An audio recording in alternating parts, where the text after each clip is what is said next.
for memory. Yeah.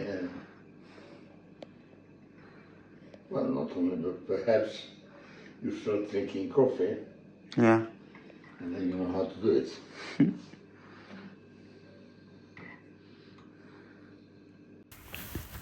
હાલો રામ રામ સીતારામ, કેમ છો બધા? મજામાં?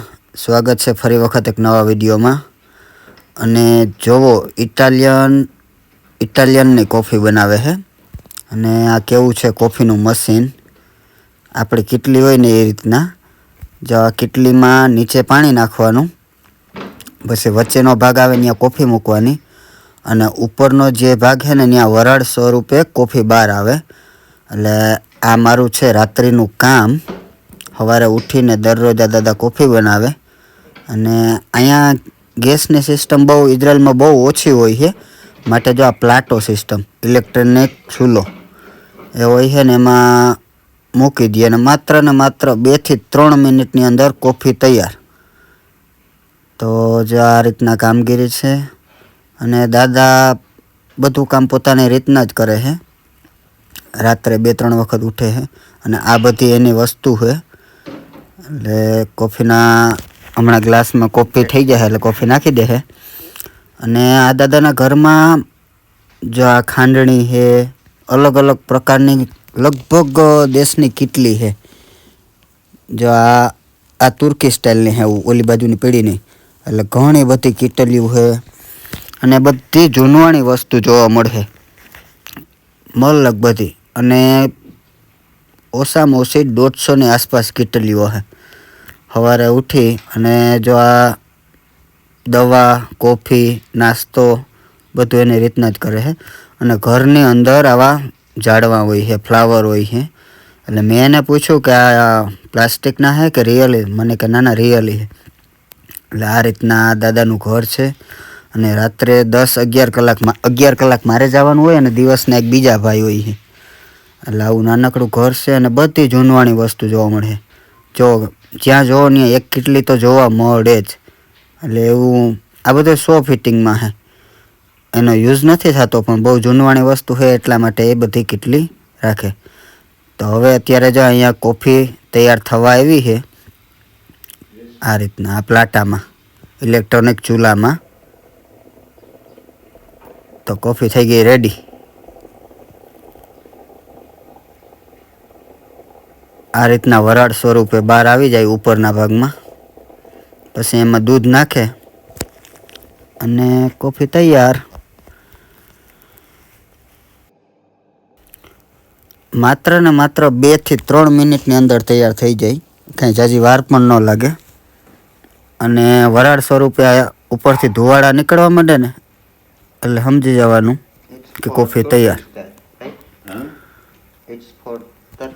જો અત્યારે હવે રેડી કોફી. અને આ ગેસ ઉપરથી કોફી તૈયાર થઈ જાય એટલે એના કપમાં નાખી દઈએ. કપમાં નાખીને પછી થોડુંક દૂધ નાખે. દૂધ નાખીને પછી માઇક્રોવેવમાં મૂકે 30 થી 45 સેકન્ડ માટે. જો અત્યારે કોફી રેડી છે. 2 વ્યક્તિને થાય એવડું નાનકડું મશીન છે, ઇટાલિયન સ્ટાઇલ. આ હવે પાછા બપોરના પી છે. અત્યારે આ સવાર છે એટલે સવારની કોફી થઈ ગઈ. હવે એમાં એ ખાંડ કે એવી કોઈ વસ્તુ નાખતા નથી. ને આ બધી જૂનવાણી વસ્તુ માત્ર 100 ફિટિંગ માટે. બધી જૂનવાણી વસ્તુ મળી જાય. અને દરવાજો હોય, ફ્રીજ હોય. ઇઝરાયલમાં લગભગ જગ્યાએ બધા છે ને ફોટા રાખે એના, બધાના ફોટા, બહુ જૂનવાણી ફોટા પણ હોય. અને હરેક ઘરમાં બુકું હોય. આ પિયાનો છે. જો અહીંયા પણ આ કીટલી. આ અમને રૂમ આપ્યો છે. અને બધી લગભગ છે ને જો અહીંયા પણ કેટલી છે અને બુકું રાખેલી હોય છે. જો આવા નાનકડા 100 ફિટિંગ હોય છે. એટલા માટે મેં કીધું હાલો એક વિડીયો દ્વારા જણાવી દઈએ. અને આ બધી વસ્તુ રસોડાની વસ્તુ છે. અને જો આ ચાકુ, ચમચી બધી અલગ અલગ. ધારી લ્યો કે વેજીટેરિયનની વસ્તુ પણ અલગ હોય અને માંસ મટનવાળી હોય એ પણ અલગ હોય. હરેક ઘરમાં આ રીતના હોય છે.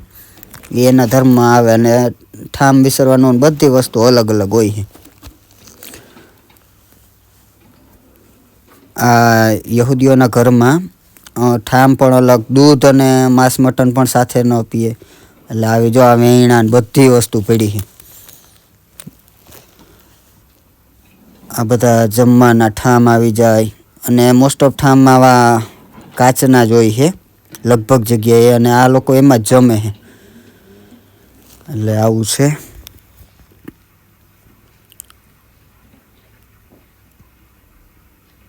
અને રસોઈ બનાવવામાં આ રીતના હોય છે સ્ટીલના ઠામ. બાકી જમવા માટે લગભગ જગ્યાએ કાચ અથવા પ્લાસ્ટિક જ વાપરે છે આ લોકો. અને હવે આવી ગયો હું સાયકલવાળાની દુકાને. જો આ લાઇટ તૂટી ગઈ, દિશા 1-2 વાર પડી એમાં, અને સાયકલ ઓટોમેટિક બંધ થઈ ગઈ.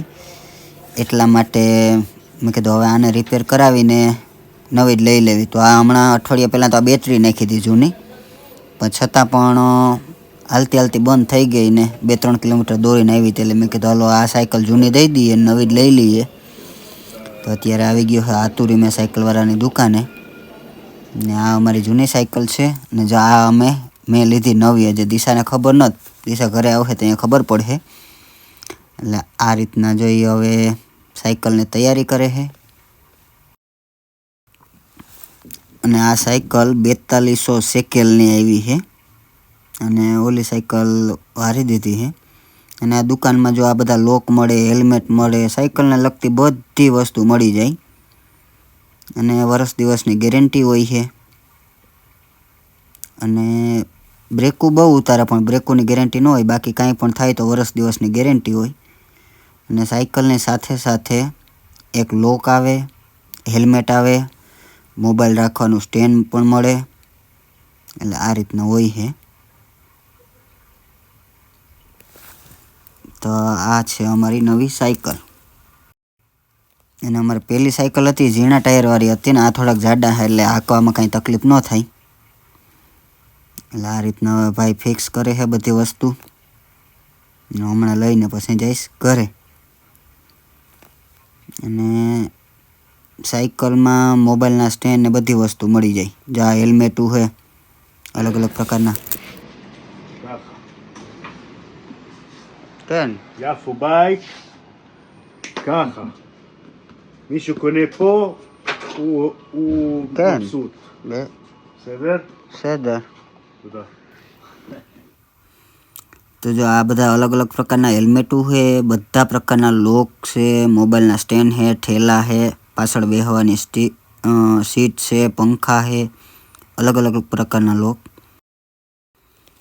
અને આ બધી સાયકલો બારોબાર પડી છે. એના ખાલી ભાવ તો જો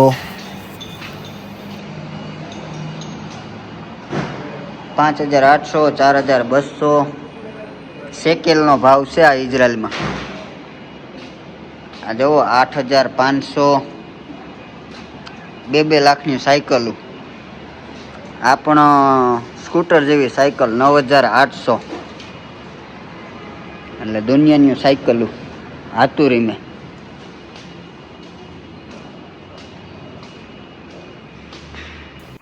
અને અત્યારે હવે મેડમ આવી ગયા છે, બહારથી ખબર પડી ગઈ. એટલે મેં કીધું વિડીયો ચાલુ રાખું.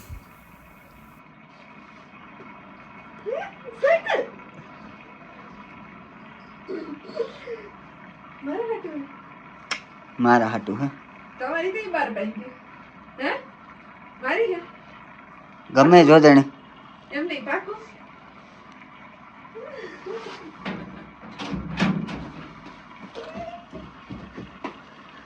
વાહ પગ પૂગી જાય મારા ફૂગી જાય. હા પૂગી જાય. વાહ થેન્ક યુ દેવસી. ઓય હોય મારી નવી સાયકલ.